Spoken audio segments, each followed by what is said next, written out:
padahal belum main. Begini pernyataan konyol dan aneh pelatih Vietnam jelang lawan timnas Indonesia di Piala AFF.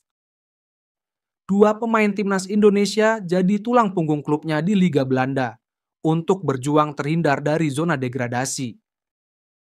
Kena sial lagi, bek timnas Indonesia malah alami hal buruk ini lagi usai main bagus bersama klubnya Liga Eropa. Cukup subscribe dan aktifkan tombol notifikasinya agar kalian tidak ketinggalan informasi putar timnas Indonesia dari kami.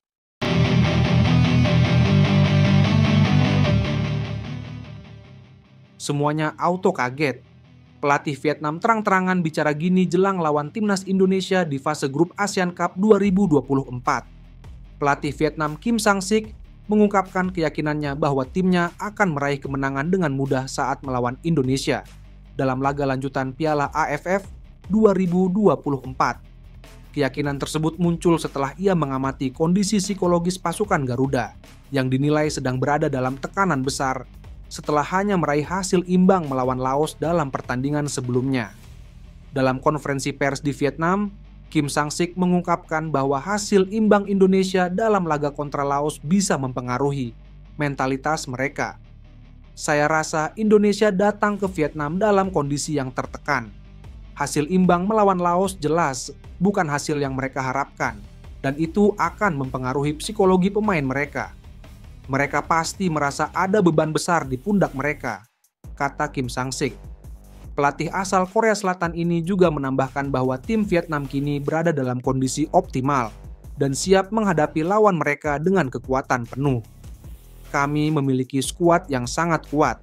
Kami sudah mempersiapkan diri dengan baik untuk pertandingan ini. Dan saya percaya pemain-pemain kami bisa mengatasi tekanan dan mengeluarkan performa terbaik mereka, tambahnya. Vietnam sendiri merupakan salah satu tim terkuat di kawasan Asia Tenggara. Dan dengan keberhasilan mereka di turnamen-turnamen sebelumnya, tim ini dipandang sebagai favorit untuk meraih gelar juara Piala AFF 2024. Sementara itu, Indonesia meskipun memiliki pemain-pemain berbakat seperti Rafael Struijk, Hoki Caraka, dan Pratama Arhan, kini harus menghadapi tantangan berat. Hasil imbang dengan Laos menjadi pukulan telak bagi mereka, mengingat tim Garuda diharapkan untuk dapat menang dengan meyakinkan dalam pertandingan tersebut. Apalagi ditambah absennya Marcelino Ferdinand gara-gara kartu merah saat melawan Laos menjadi masalah besar bagi Shin Tae-yong. Skuad Indonesia kini perlu segera bangkit dan fokus untuk mengatasi tekanan agar bisa kembali tampil kompetitif. Eliano Reijenders dan Tom Haye sama-sama berjuang di klubnya demi selamatkan tim dari zona degradasi di Liga Belanda. Pada Liga Belanda pekan ini, Eliano Reijenders dengan PSC Zwolle akan menjadi artis pembuka.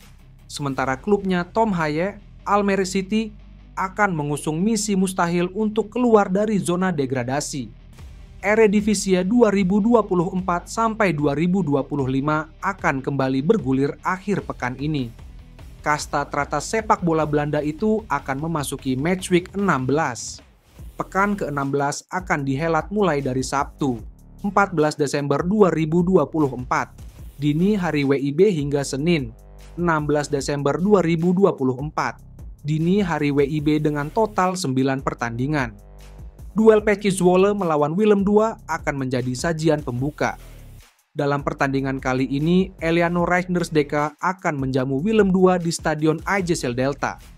Laga tersebut akan digelar pada Jumat, 13 Desember 2024, waktu setempat atau Sabtu, 14 Desember 2024, pukul 02.00 waktu Indonesia Barat. Kedua tim hanya terpisah satu strip di tabel klasemen. Sementara Zwolle berada di posisi ke-13, Willem II menempati di urutan ke-12. Keduanya juga sama-sama mengoleksi 16 poin dari 15 pertandingan.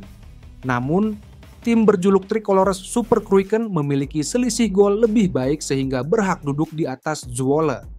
Dalam pertandingan terakhir di Liga Belanda, kedua tim kompak gagal meraih kemenangan.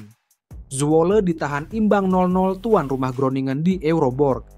Adapun Willem II keok 1-2 saat menjamu Heerenveen di Koning, Willem II Stadium. Kondisi ini membuat Zwolle dan Willem II diprediksi bakal tampil ngotot demi kembali ke jalur kemenangan. Sementara itu, Almere City akan menghadapi lawan sulit di akhir pekan. Klub yang diperkuat playmaker andalan timnas Indonesia, Tom Haye, bakal menyambangi markas Ajax Amsterdam di Johan Cruyff Arena. Di atas kertas, Almere nyaris mustahil untuk mencuri 3 poin dari markas Ajax. Pasalnya, performa kedua tim di Liga Belanda musim ini begitu jomplang. Hal itu dapat dilihat dari perbedaan posisi kedua tim di klasemen yang bak bumi dan langit. Sementara Ajax Amsterdam duduk di posisi ketiga dengan 33 poin, Almere berada di zona degradasi sambil mengantongi 6 poin. Dalam 5 pertandingan terakhir di Liga Belanda, Almere juga selalu menelan kekalahan. Adapun Ajax meraih 2 kemenangan, sekali imbang, dan 1 kali kalah dari jumlah laga yang sama. Laga Ajax versus Almere akan digelar pada Minggu, 15 Desember 2024, pukul 22.45 waktu Indonesia Barat. Ikut sedih lihatnya. Mads Hilgers alami cedera lagi usai tampil impresif di klubnya lawan klub Yunani di lanjutan Liga Eropa. Timnas Indonesia menerima kabar buruk dari Mads Hilgers yang harus ditarik keluar karena cedera saat klubnya, FC Twente, bermain menghadapi Olympiakos di Liga Eropa. Pada Jumat, 13 Desember 2024, dini hari WIB, FC Twente melawat ke Stadion Karaiskakis Yunani untuk menghadapi Olympiakos di kasta kedua kancah sepak bola antar klub Eropa tersebut. Pemain timnas Indonesia, Mads Hilgers, menjadi starter setelah sempat mengalami cedera yang membuatnya absen pada kualifikasi Piala Dunia 2026 pada November lalu. Hilgers telah mengalami banyak momen cedera dan pulih sejak saat itu, selagi mengaku bermain dengan menggunakan pereda nyeri, painkiller, agar bisa tampil. Kendati begitu, cederanya tampaknya kambuh dalam lawatan ke Yunani. Mads Hilgers hanya mampu bertahan hingga menit ke-37 untuk FC Twente. Gustav Lagerbeke masuk menggantikannya dan berhasil melakukan tugasnya dengan baik untuk menjaga pertahanan karena gawang Twente tak kebobolan hingga akhir. Meski demikian, barisan penyerang Twente juga gagal mencetak gol karena laga berakhir imbang tanpa gol. Twente sejatinya punya kesempatan untuk mencetak gol pada menit ke-9 ketika mereka mendapatkan hadiah penalti. Namun, Ricky van Wolfswinkel gagal melaksanakan tugasnya sebagai eksekutor. Sementara itu, FC Twente terancam gagal lolos ke babak playoff karena mereka ada di peringkat ke-28 dengan raihan 4 poin. Untuk masuk ke playoff, mereka perlu masuk ke 24 besar dan kini tertinggal 2 poin dari Hoffenheim yang ada di peringkat ke-24 dengan catatan 6 poin.